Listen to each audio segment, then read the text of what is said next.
안녕하세요. 저는 고려대학교 산업경영과학과 DSB 연구실에서 석박 통합과정으로 있는 허재혁이라고 합니다. 오늘 소개드릴 논문은 유립스 2022년에 소개된 논문이고, 사전학습 모델이 액티브 러닝에서 어떠한 장점이 있는지를 나타낸 그런 연구를 소개드리려고 합니다. 우선은 이제 논문의 간단한 오버뷰를 먼저 말씀드리고 넘어가도록 하겠습니다. 먼저 이제 간략하게 인트로덕션에 대해서 말씀을 드리면 해당 연구는 사전학습 모델을 액티브 러닝에 적용했을 때 어떠한 이점이 있는지를 보이는 연구입니다. 그래서 만약에 데이터가 이제 굉장히 작은 또는 어떤 특정 태스크가 명확하지 않을 때 사전학습 모델이 이러한 문제점을 해결해 줄 수 있음을 보이는 연구인데요. 여기서 말하는 태스크 앰비규이티는 사용자가 의도한 태스크와 달리 데이터가 가지고 있는 특성만 보았을 때는 그 의도와 다르게 태스크가 정의될 수 있음을 말합니다. 예를 들면 아래 그림처럼 빨간 색깔 네모와 파란 색깔 동그라미가 데이터에 존재하는 것을 알 수가 있는데 사용자가 의도한 것이 만약에 모양을 가지고 태스크를 분류하는 것이었다면 가지고 있는 데이터셋의 특징만으로는 사실상 색상으로도 이 분류가 될 수 있기 때문에 의도하지 않는 방향이라고 한다면 색상으로 데이터가 분류되는 결과를 말합니다. 따라서 이러한 문제점을 사전학습 모델을 사용했을 때는 어느 정도 데이터에 대한 특성을 추출할 수 있는 능력을 가지고 있기 때문에 데이터의 바이어스에 국한되지 않고 사용자가 의도한 태스크에 맞게끔 액티브 러닝이 잘 수행될 수 있음을 보입니다. 그렇다면 여기서 말하는 액티브 러닝이 무엇인지에 대해서 간략하게 배경 지식을 말씀드리도록 하겠습니다. 우선 배경 지식으로는 크게 네 가지로 설명을 드리려고 합니다. 첫 번째로는 액티브 러닝이 무엇인지에 대한 설명과 그리고 두 번째로는 액티브 러닝에서 주로 연구되는 방향인 쿼리 샘플링, 다음 세 번째로는 액티브 러닝의 어떤 장단점, 그리고 마지막으로는 액티브 러닝 연구에 대한 흐름에 대해서 말씀을 드리려고 합니다. 먼저 액티브 러닝에 대한 설명을 드리고 넘어가도록 하겠습니다. 액티브 러닝은 사실 굉장히 오래된 분야라고 볼 수가 있는데요.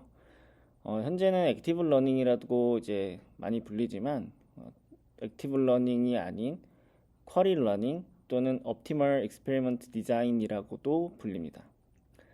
어쨌든 액티브 러닝의 목적은 모델 성능 향상을 위해서 적절한 데이터를 선택하는 것이다 라고 볼 수가 있는데요. 아래의 그림처럼 모든 데이터에 대해서 사실 어노테이션을 하는 것은 많은 코스트가 필요합니다. 그래서 가지고 있는 어노테이션이 되어 있는 데이터셋을 가지고 학습을 하고 거기에 대해서 수많은 어노테이션이 되어 있지 않은 데이터들 중에 어떤 데이터를 어노테이션을 해야지 모델의 성능이 올라갈지를 확인하고자 데이터를 선택하는 과정에 대한 연구를 수행하는 것이 액티브 러닝의 방향이다라고 볼 수가 있습니다. 그래서 그림을 다시 보면서 말씀을 드리면 먼저 학습을 어노테이션이 되어 있는 데이터를 가지고 수행을 한 뒤에 학습된 모델을 가지고 unlabeled 데이터 풀로부터 어떤 데이터를 선택할지를 결정을 합니다.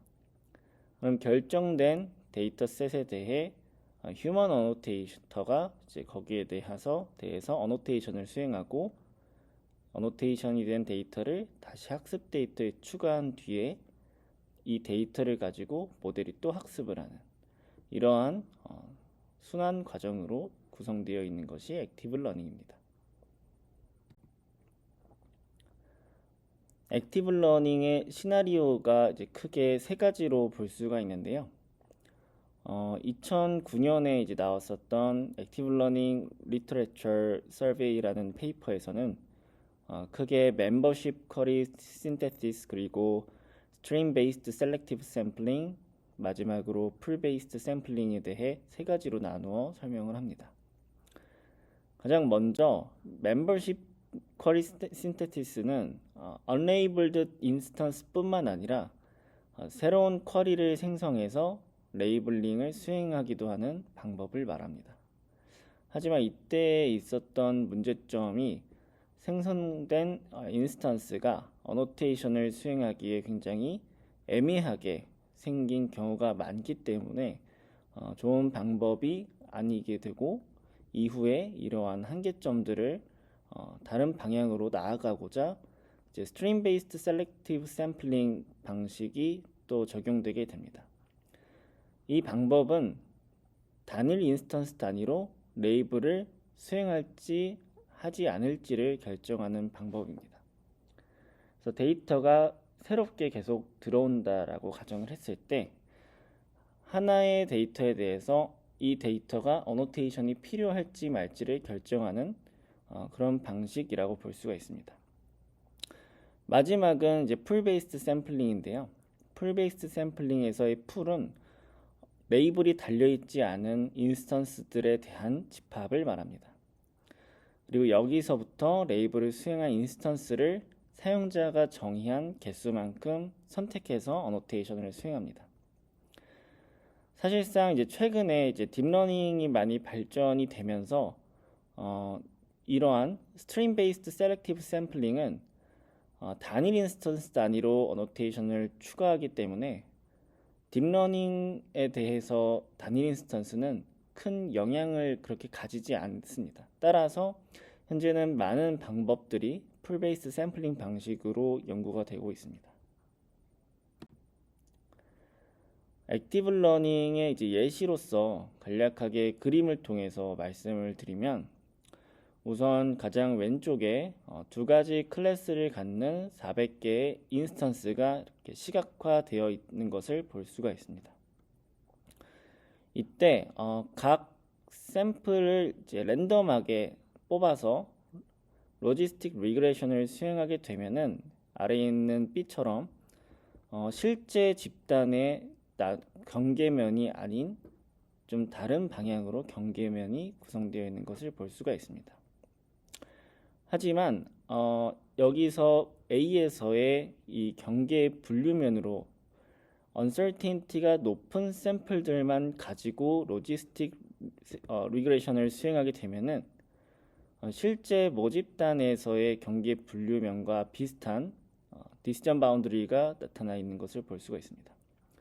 따라서 여기서 얘기하는 것은 전체 모집단을 다 어노테이션을 수행하는 것이 코스트가 많이 들기 때문에 실제 모수에 대한 uncertainty가 높은 그 디시전 바운더리에 대한 uncertainty가 높은 샘플들의 소수의 샘플들에 대해서만 어노테이션을 해도 충분히 좋은 성능의 모델을 만들 수 있다라는 것을 보여주는 예시였습니다. 다음으로는 액티브 러닝에 대한 노테이션을 설명드리도록 하겠습니다. 우선 라지 P는 레이블이 달려있지 않은 인스턴스 집합을 말합니다. 그 다음에 라지 S는 레이블이 달려있는 초기에 학습 가능한 데이터셋을 말합니다. 그리고 라지 M은 학습에 사용할 모델을 말하고요. 그리고 스몰 a는 unlabeled 데이터로부터 이제 모델을 통해 데이터를 선택하는 과정에서 사용되는 방법, 펑션을 말합니다. 그리고 라지 P는 unlabeled 데이터 P로부터 몇 개를 선택할지를 말합니다. 그리고 라지 T는 이 액티브 러닝에 대한 전체적인 과정을 몇 번 반복할지를 말합니다. 그래서 실제 액티브 러닝의 이제 수행 과정을 아래에 이제 세 가지로 반복해서 볼 수가 있는데요. 우선은 첫 번째로는 초기 데이터셋인 라지 S에 대해서 라지 M인 모델을 학습을 시킵니다. 그 다음에 unlabeled data pool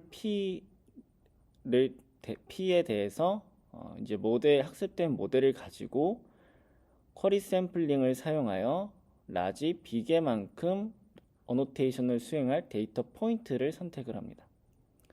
그럼 라지 B에 대해서 이제 어노테이션이 적용되게 되고 그 데이터들을 기존 첫 번째 있었던 라지 S 데이터 집합에 추가해서 이 과정을 라지 T만큼 반복하는 것을 말합니다.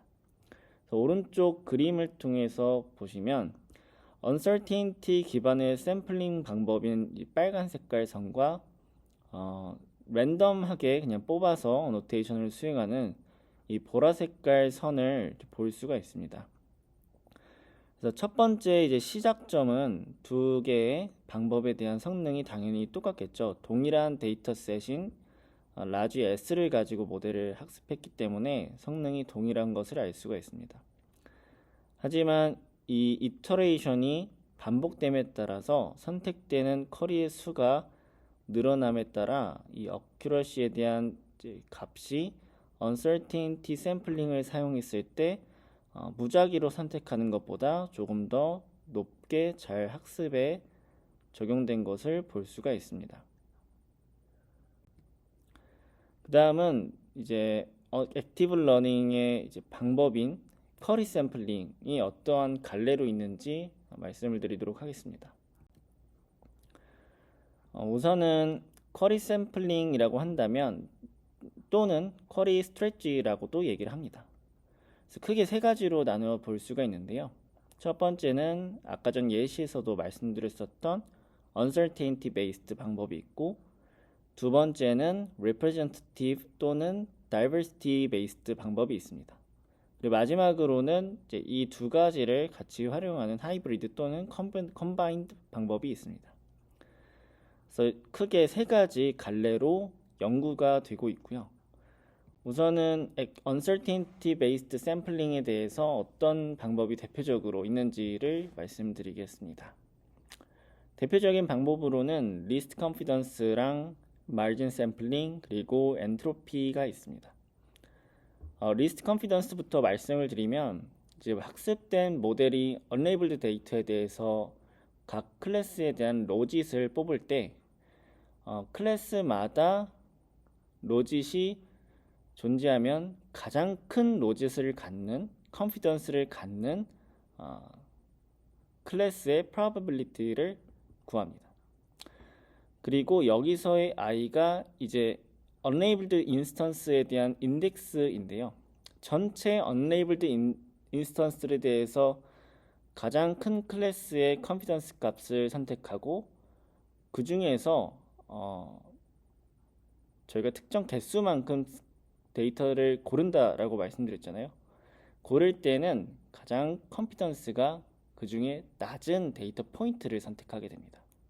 그러면은 컨피던스가 낮다는 것은 uncertainty가 이제 크다고 가정을 하고 이제 선택하는 방법이 리스트 컨피던스입니다. 그 다음에 마진 샘플링 같은 경우는 각 데이터 포인트에 대해서 먼저 계산을 할 때 해당 데이터 포인트의 가장 큰 컨피던스 값을 갖는 클래스의 컨피던스 그 로직 값과 그리고 두 번째로 큰 값을 서로 차이를 계산합니다. 그리고 그 차이가 전체 데이터 포인트 중에서 작은 것을 선택을 합니다. 그게 바로 마진 샘플링이라고 볼 수가 있고요. 마지막으로 엔트로피는 말 그대로 각 데이터 포인트들의 클래스 로짓이 있을 때 그 클래스마다 이제 가지고 있는 로짓을 통해서 엔트로피를 계산하고 여기서는 엔트로피가 클수록 uncertainty가 높은 거기 때문에 엔트로피가 큰 인스턴스를 선택합니다. 다음으로는 이제 앞서 말씀드린 세 가지 방법에 대해서 예시를 통해 살펴보도록 하겠습니다. 여기서 이제 unlabeled 풀로부터 선택할 데이터 포인트가 한 개라고 할 때 unlabeled 데이터 풀에는 이제 세 가지 인스턴스가 있습니다. 세 개의 인스턴스와 지금 클래스가 4개라고 가정을 하고 각 클래스마다 학습된 모델로부터 이제 컨피던스가 계산된 것을 볼 수가 있습니다. 그럼 먼저 리스트 컨피던스 같은 경우는 가장 첫 번째로 클래스마다 가장 큰 컨피던스 값을 이제 해당 인스턴스들에 대한 대표값으로 나타냅니다. 그리고 이 중에서 어떤 데이터 포인트를 선택할지는 가장 작은 컨피던스 값을 가지는 데이터로 선택을 해서 결정을 합니다.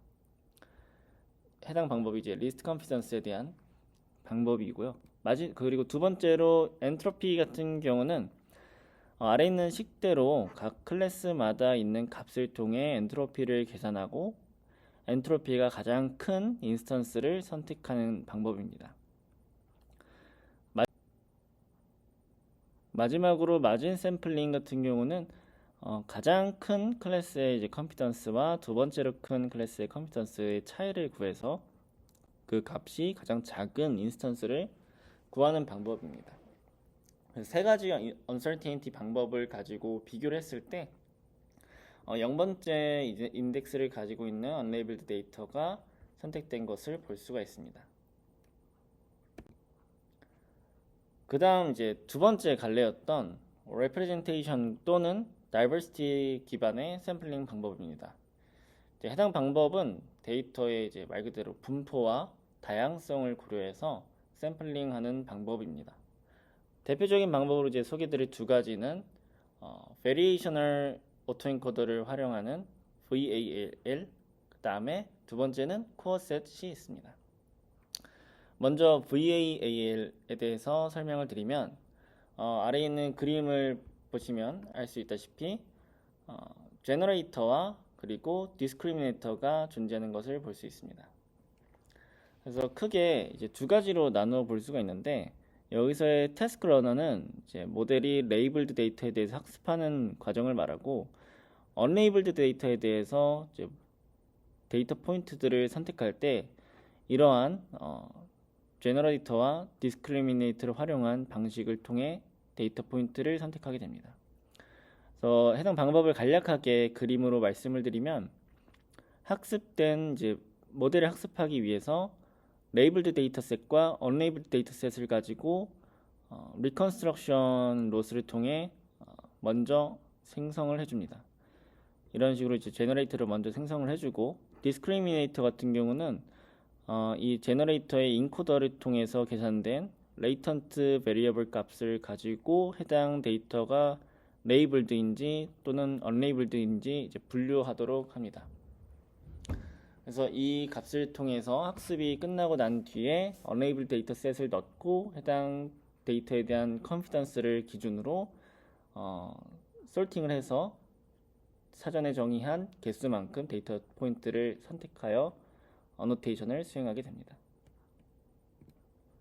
그 다음으로는 이제 데이터의 다양성을 고려하는 이제 코어셋이라는 방법입니다.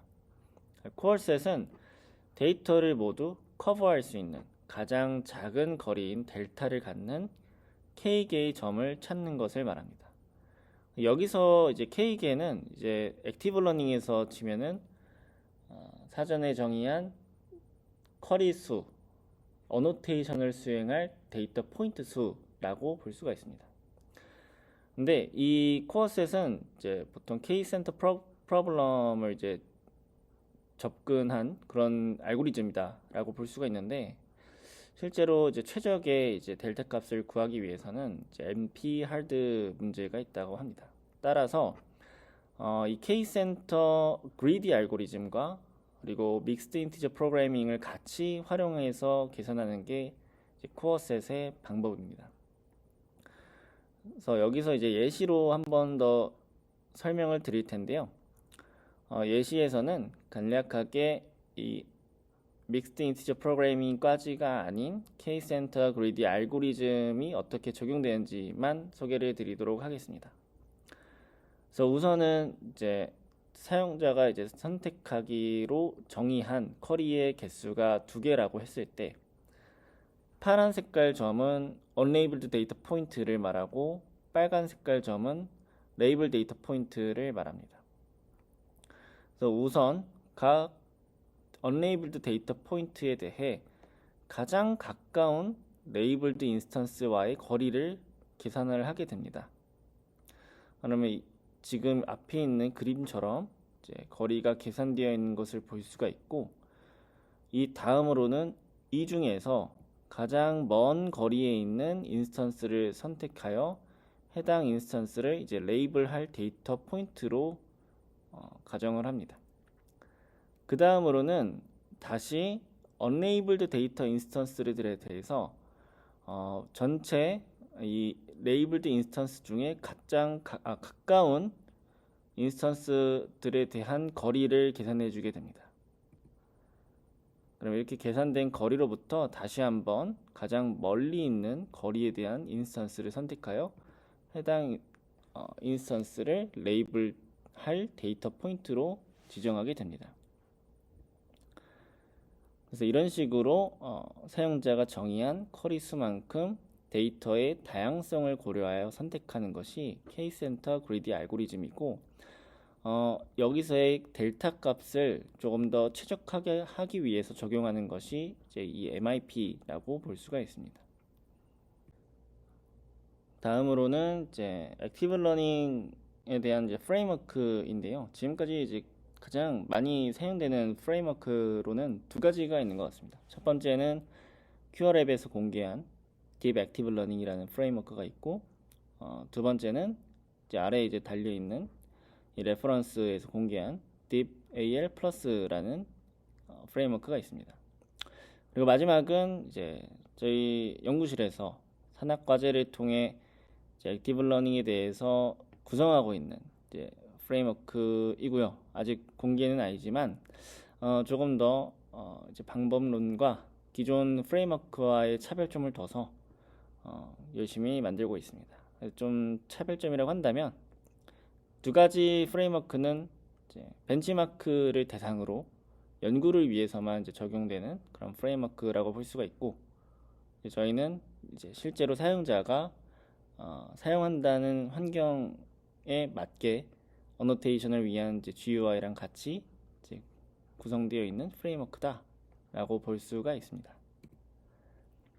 그리고 이제 액티브 러닝에 대한 이제 장단점을 같이 말씀드리려고 하는데요. 해당 장표는 아래에 있는 이제 서베이에서 공개된 테이블입니다. 실제로 지금 이전까지의 액티브 러닝 연구의 이제 문제점이라고 이제 미리 말씀을 드리면, 이 어노테이션에서도 봤다시피 시작할 데이터셋의 샘플 사이즈와 그리고 선택할 unlabeled 데이터 포인트로부터의 데이터 수, 쿼리 수, 그리고 이터레이션 수에 따라서 설정값이 많이들 다릅니다. 근데 이 서베이 페이퍼의 이제 좀 좋은 점이었다라고 할 수 있는 점은 여러 가지 현재까지 나온 액티브 러닝 이 쿼리 샘플링들에 대해서 동일한 환경으로 동일한 이제 설정을 가지고 실험을 했다라는 거고요. 그래서 결과를 이제 통해서 같이 말씀을 드리면, 가장 상단에 있는 full이라고 적힌 것이 전체 데이터 학습 데이터를 가지고 학습한 결과입니다. 예를 들어서 이제 사이파 10 같은 경우는 학습 데이터가 5만 개이기 때문에 5만 개의 학습 데이터를 가지고 학습한 이제 평가 데이터에 대한 결과입니다. 근데 이제 아래에 있는 쿼리 샘플링들에 대한 거는 최종 이 결과가 총 4만 개까지 이제 데이터를 계속 액티브 러닝을 통해 쿼리 샘플링을 수행하게 되는데요. 여기 오른쪽 이제 열이 이제 맨 마지막 이터레이션에서의 평가 데이터에 대한 어큐러시입니다. 보았을 때 전체 데이터 5만 개를 사용하는 것보다 여기서 말하는 LPL이라는 쿼리 샘플링 방법을 통해 사용하면 기존 전체 데이터를 가지고 학습한 성능보다 조금 더 높은 결과를 얻을 수 있었다라고 이제 얘기를 하고 있습니다.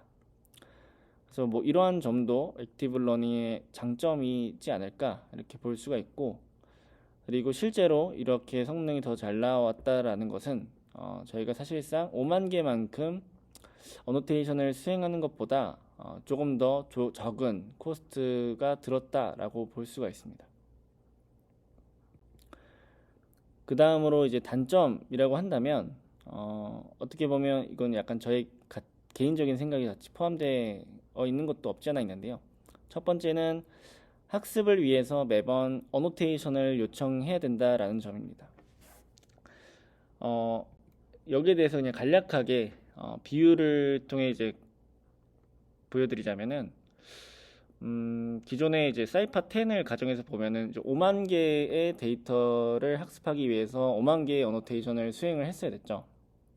근데 이제 액티브 러닝을 하게 되면은 사실상 아까 결과 장표처럼 4만 개만 가지고도 조금 더 나은 성능을 기대해 볼 수가 있습니다. 하지만 이 어노테이터들 입장에서는 한 번에 이제 부탁하는 것이 매번 자꾸 요청을 하는 것보다 편할 수도 있지 않을까라는 생각도 듭니다. 사실상 조금씩 많이 하는 게 결과적으로는 더 적은 수의 데이터를 어노테이션은 하는 거지만 여러 번 부탁한다는 그 과정이 조금 어려울 수도 있다라는 게 제가 생각하는 첫 번째 단점입니다. 뭐 여기서 그림은 일단 제가 뭐 어노테이터 분들을 비하하는 목적으로 쓴 건 아니고 그냥 좀 조삼모사가 아닌가 뭐 이런 생각으로 한번 만들어 본 그림입니다. 그 다음으로는 이제 두 번째 문제로는 이니셜 데이터셋 구성에 대한 문제점이 있습니다. 콜드 스타트 프로블럼이라고도 불리는데, 처음에 이제 어노테이션 노테이션 설명에서 말씀드렸다시피 이제 라지 S가 초기 데이터셋을 의미한다라고 말씀을 드렸습니다. 그래서 어쨌든 학습을 하기 위해서는 레이블 데이터가 필요한데, 처음에 레이블 데이터를 어떤 걸 사용하느냐에 따라서 성능 차이가 꽤 날 수가 있습니다. 그래서 여기서 말하는 거는 이제 아래 이제 레퍼런스로 달아놓은 논문에서 제안한 이제 초기 콜드 스타트 프로블럼을 해결하기 위한 방법을 적용한 결과인데, 랜덤하게 그냥 아무 데이터나 선택해서 어노테이션을 수행한 뒤에 액티브 러닝을 진행하는 것보다 조금 더 신경을 써서 초기 데이터를 구성하는 것이 이후 결과에 대한 영향을 줄 수 있다라는 내용입니다. 실제로 액티브 러닝이라는 과정 자체가 레이블 데이터로부터 학습한 모델을 가지고 어떤 방법이든지 해당 모델에 영향을 미치기 때문에 연속적인 이 영향이 계속 누적되어 나타나게 됩니다. 그래서 첫 단추가 좋아야 뭐 끝이 좋다라는 말처럼 처음 데이터셋을 잘 구성해야 되는 게 중요하다라고 볼 수가 있습니다. 그 다음 마지막은 이제 오늘 소개드릴 논문이랑 관련된 내용입니다. 그래서 스몰 데이터셋의 문제점이라고 볼 수가 있는데, 크게 두 가지 문제점이 있습니다. 첫 번째는 spurious correlation이라는 게 있고, 두 번째는 데이터 임밸런스 프로블럼이라는 게 있습니다. 저 spurious correlation은 가짜 상관관계라고 불리는 것처럼 실제로 관련이 없지만 가지고 있는 데이터셋만 보았을 때 관련이 있는 것처럼 보이는 상관관계를 말합니다. 그래서 아래에 있는 그림에서 볼 수 있듯이 이 워터벌드라는 것은 이제 물에서 이제 물 근처에 사는 이제 새를 말하고, 랜드벌드는 육지에 사는 이제 새를 말하는데, 만약에 가지고 있는 데이터셋에서 항상 당연히 물에 있는 새는 물 근처가 이제 백그라운드로 항상 자리 잡고 있을 테고, 그리고 육지에 사는 새는 육지 근처가 이제 백그라운드로 자리 잡고 있을 텐데, 항상 물새라고 해서 물에만 있을 수 없기 때문에 실제로 인퍼런스 할 때는 백그라운드가 땅일 수가 있습니다. 이랬을 때 사실상 이 새의 오브젝트만 보고 판단해야 되는데, 학습된 모델은 이 백그라운드를 가지고 판단할 가능성이 높다라는 것을 말합니다.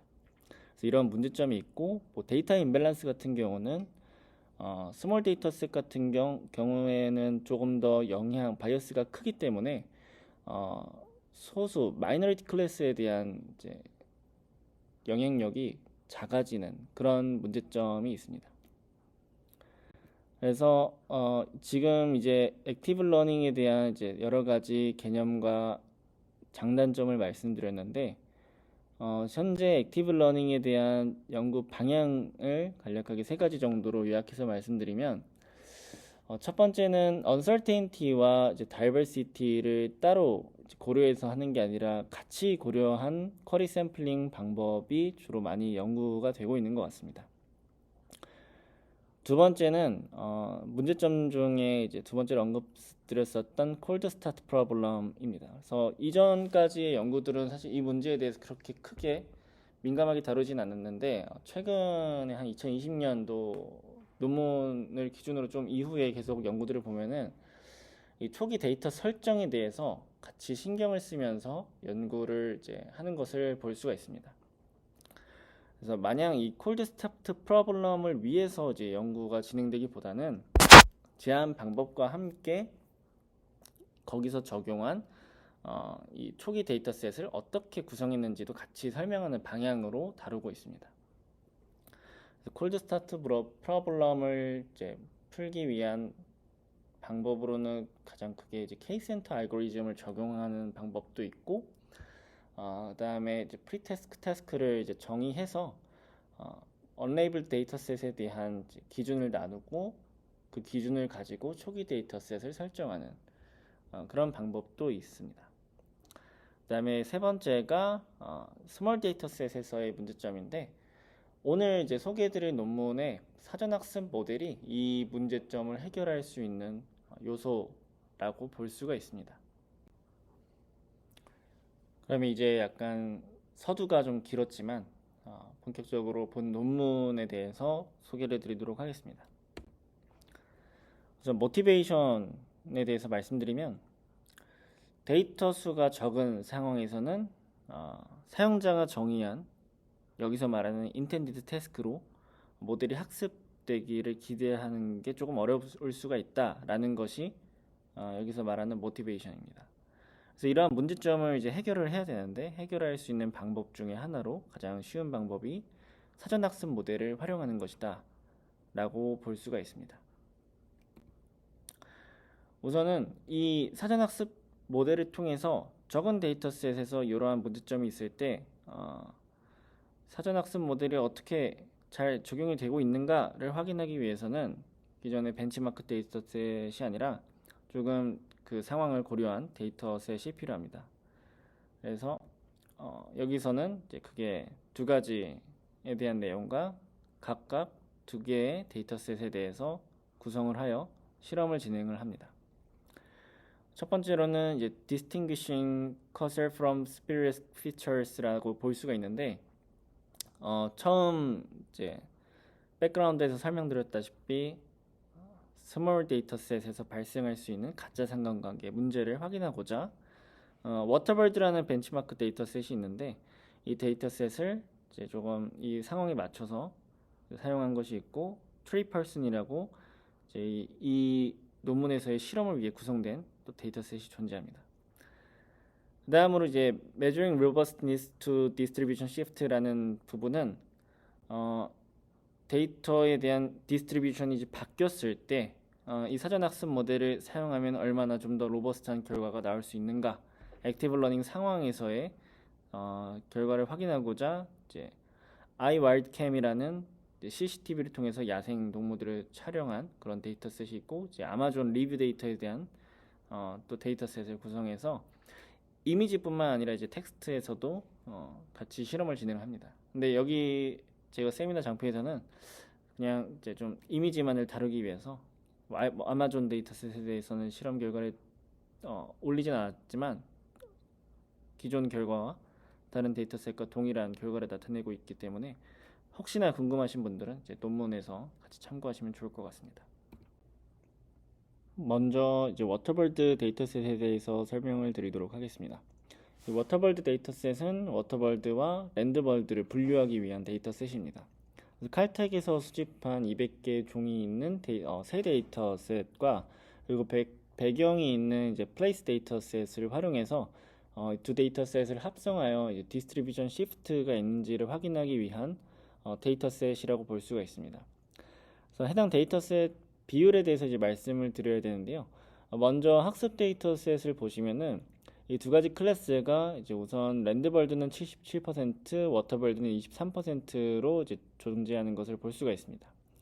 그리고 워터벌드 클래스 내에서 보게 되면은 워터벌드 같은 경우에는 물이 백그라운드로 있는 경우가 95%, 그리고 육지가 백그라운드로 있는 경우가 5% 이렇게 있는 것을 볼 수가 있습니다. 이 배경에 대한 분포는 랜드벌드도 마찬가지로 땅새가 있을 때 육지가 백그라운드로 있는 경우가 95%, 반대로 이제 물이 백그라운드 있는 경우가 5%로 이렇게 동일한 비율로 존재하고 있습니다. 하지만 이 밸리데이션과 테스트 셋을 보시게 되면은 클래스 간 비율은 이제 유사하지만 이 내에서 배경이 존재하는 비율이 50%로 동일하게 나눠져 있는 것을 확인할 수가 있습니다. 그래서 예상해 보기로는 이대로 그냥 모델을 학습하게 되면은 아무래도 데이터로부터 이제 바이어스를 받게 돼요. 물새가 실제로 있을 때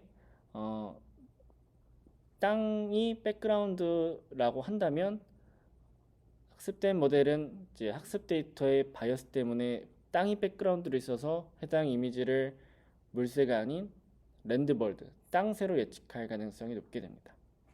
그래서 그런 것을 확인하고자 데이터셋을 이렇게 구성했다라고 볼 수가 있습니다.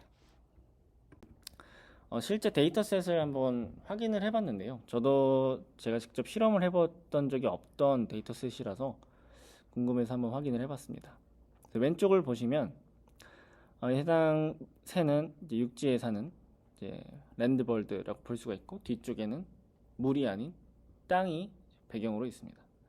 그리고 오른쪽은 동일한 이제 새 종류이고, 해당 종류의 새가 이제 물을 배경으로 하고 있는 것을 볼 수가 있습니다. 사진이 이제 굉장히 어색한데 이 플레이스라는 데이터셋과 합성했기 때문에 이렇게 구성된 것을 볼 수가 있고요. 저도 이제 좀 데이터를 보면서 깜짝 놀랐던 게 제가 이제 웃기려고 일부러 넣어놓은 이제 합성해서 따로 만든 건 아니고 합성이 되어서 만들어져 있었던 이제 데이터가 이렇게 있었습니다. 그 다음으로는 이제 트리펄슨이라는 데이터셋입니다. 트리펄슨은 사람이 이미지에 있는지 또는 없는지를 그냥 분류하는 목적을 가지고 만든 데이터셋입니다. 그래서 해당 연구에서 이제 실험을 위해 만든 데이터셋이고, 데이터는 이제 비주얼 지놈이라는 데이터가 있는데 그 데이터로부터 추출을 해서 목적에 맞게끔 구성한 데이터셋이라고 볼 수가 있습니다. 그래서 비율을 보시면 이제 두 가지 클래스가 당연히 이제 사람이 있는 경우와 없는 경우로 나눠져 있고 각각 50%로 구성이 되어 있습니다. 그리고 이제 사람이 있는 경우를 이제 보았을 때 나무와 같이 있는 경우는 10%, 그리고 빌딩과 같이 있는 경우는 90%로 구성이 되어 있습니다. 반면에 이제 테스트 셋을 보았을 때는 클래스 수는 동일하게 50% 비율로 있고 사람이 있는 경우에는 이제 빌딩과 있을 때, 나무와 있을 때 동일한 비율로 존재하는 것을 볼 수가 있습니다. 실제 데이터를 보면은 이런 식으로 생겼습니다. 이거는 따로 합성한 게 아니라 실제로 이제 비주얼 지놈이라는 데이터셋에서 추출한 것이기 때문에 이런 식으로 사람이 빌딩과 같이 있을 때, 사람이 나무와 같이 있을 때 이런 식으로 데이터가 구성되어 있습니다.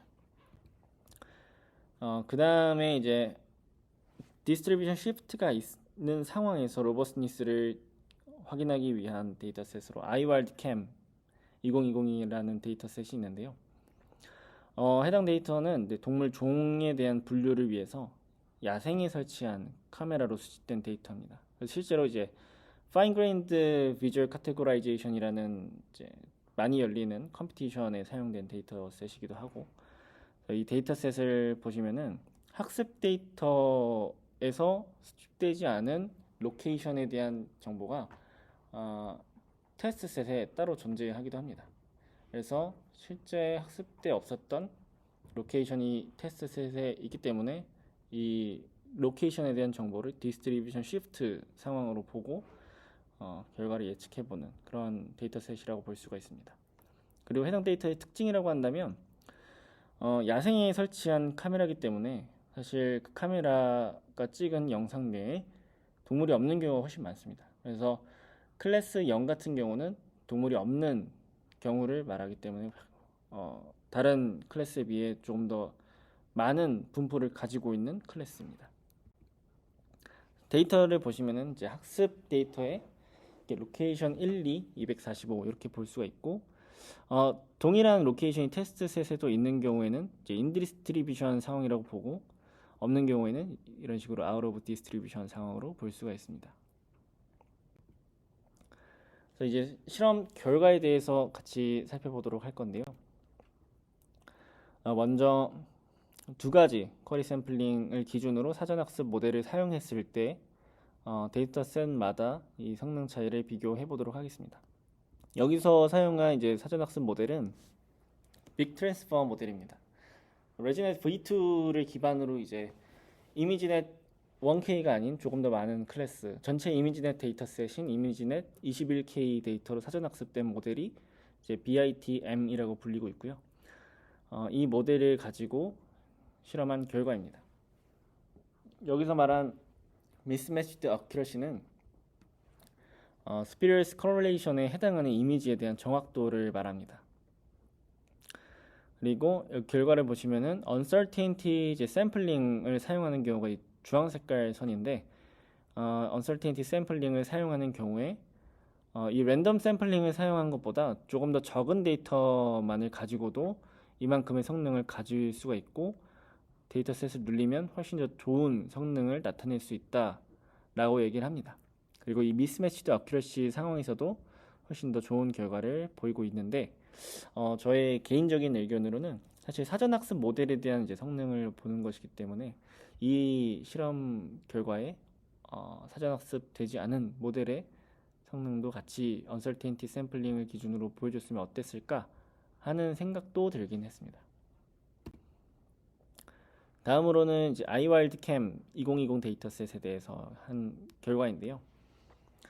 마찬가지로 이 uncertainty 세 가지 uncertainty 방법이 랜덤 샘플링보다 조금 더 좋은 결과를 보이고 있습니다. 어떤 면에서 좀 더 좋은 결과를 보이고 있냐면 이러한 클래스 0 같은 메이저리티 클래스에서는 랜덤보다 약간 안 좋은 성능을 보일 수 있지만 그 외에 다른 소수의 클래스들에 대해서는 훨씬 더 좋은 성능을 보이고 있고 심지어 아웃 오브 디스트리뷰션 상황에서도 더 좋은 결과를 보이고 있는 것을 확인할 수가 있습니다.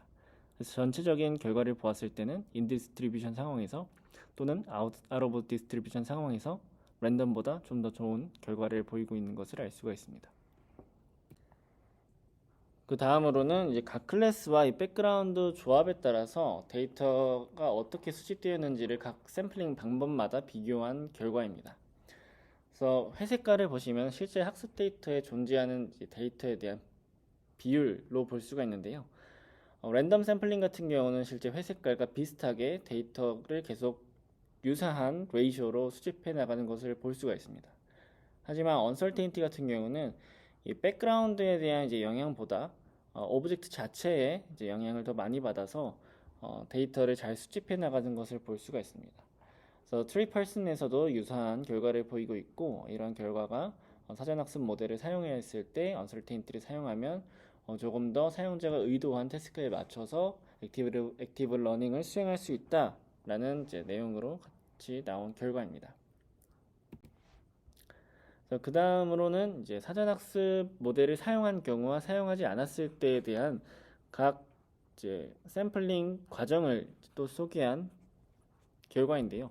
여기서의 Y축은 이제 랜덤 샘플링 대비 상대적으로 얼마나 더 많은 샘플을 수집했는가라는 내용입니다. 그래서 결과를 보시면 사전학습 모델을 사용했을 때는 이 마이너리티 클래스인 워터벌드 그리고 백그라운드가 아닌 오브젝트 자체에 좀 더 영향을 많이 받아서 수집을 하는 것을 볼 수가 있습니다. 이 초록 색깔 선과 이 파란 색깔 선이 이제 조금 더 백그라운드가 아닌 오브젝트만으로 봤을 때 좀 더 집중해야 되는 부분이기 때문에 그런 쪽으로 데이터를 좀 더 많이 어노테이션을 수행해 나가는 것을 볼 수가 있고요. 다음으로 오른쪽에 이제 사전학습 모델을 사용하지 않았을 때의 결과를 보시면 파란색과 이 보라 색깔 선이 조금 더 어노테이션이 랜덤 샘플링에 비해 많이 수행되는 것을 볼 수가 있습니다. 각각을 보시면은 파란 색깔 선은 이제 랜드벌드가 물을 백그라운드로 가지고 있는 경우인데 이 경우에는 아무래도 랜드벌드가 조금 더 많은 클래스를 가지고 있기 때문에 계속해서 수집을 해나가는 게 아닌가라고 이제 생각을 해볼 수가 있고, 보라 색깔에서는 아무래도 물새는 조금 더 적은 수를 가지고 있는 마이너리티 클래스인데 거기다가 백그라운드로 물이 더 많이 존재하기 때문에 거기에 바이어스를 많이 받아서 이렇게 더 랜덤 샘플링보다 수집해 나가는 거라고 볼 수가 있습니다. 이제 그 다음 결과를 보시면은 사전학습 모델과 사전학습을 사용하지 않은 모델 간의 어큐러시 차이입니다. 그리고 추가로 서로 다른 모델 구조 간의 또 차이를 볼 수가 있습니다. 결과를 보시면은 확실히 사전학습 모델을 사용하지 않았을 때 이 NP라고 써져 있는 부분이 사전학습 모델을 사용했을 때보다 훨씬 더 낮은 성능을 나타나는 것을 볼 수가 있습니다. 그리고 랜덤 샘플링보다 uncertainty 샘플링을 사용했을 때 사전학습 모델을 사용한 경우 훨씬 더 큰 차이를 볼 수가 있습니다. 이때 사전학습 모델을 사용하지 않으면 또 발생할 수 있는 문제점이 랜덤 샘플링과 uncertainty 샘플링이 큰 차이가 나지 않고 어떨 때는 랜덤 샘플링이 조금 더 좋은 이런 결과를 보일 수도 있다라는 것입니다.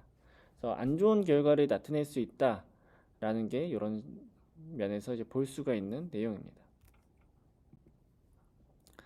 다음으로는 사전학습 모델을 사용해서 uncertainty 샘플링을 수행하는 경우 오브젝트와 이 백그라운드가 일치하지 않는 이런 상황에서도 성능에 대한 로버스트를 충분히 잘 보인다라고 나온 결과입니다. 그래서 이 퍼센테이지를 보시면은 백그라운드와 오브젝트가 일치하는 비율을 말하는데요. 이 일치하는 비율이 커지면 커질수록 데이터셋이 가지고 있는 어떤 스피어스 코릴레이션이 커질 수가 있기 때문에 랜덤 샘플링을 사용했을 때는 성능이 점점 떨어지는 것을 볼 수가 있지만 uncertainty를 사용해서 사전학습 모델과 함께 사용하는 경우에는 그래도 약간 떨어지지만 랜덤 샘플링에 비해서는 일관적인 로버스트니스를 보이는 것을 확인할 수가 있습니다. 그 다음으로 이 PCA 결과를 통해서 티스니 결과를 통해서 워터벌드 데이터셋에 대한 임베딩을 시각화한 결과입니다.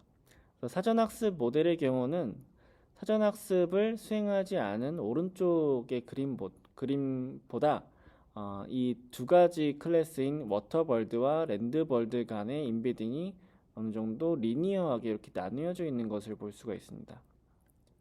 이제 빨간색과 노란색은 오브젝트와 백그라운드가 일치되는 경우를 말하고 초록색과 파란색은 오브젝트와 백그라운드가 일치하지 않는 경우를 말합니다. 그래서 초록색이 랜드버드고 파란색이 워터벌드인데 백그라운드가 일치하지 않는 경우에도 어느 정도 티스니 결과를 봤을 때 잘 구분되어 있는 임베딩 결과를 확인할 수가 있습니다. 반면에 사전학습을 사용하지 않은 모델 같은 경우는 오브젝트와 백그라운드가 일치하는 경우에는 어느 정도 구분이 되는 것처럼 보이지만 이 일치하지 않는 경우에는 전혀 구분이 잘 되지 않는 그런 모습을 볼 수가 있습니다.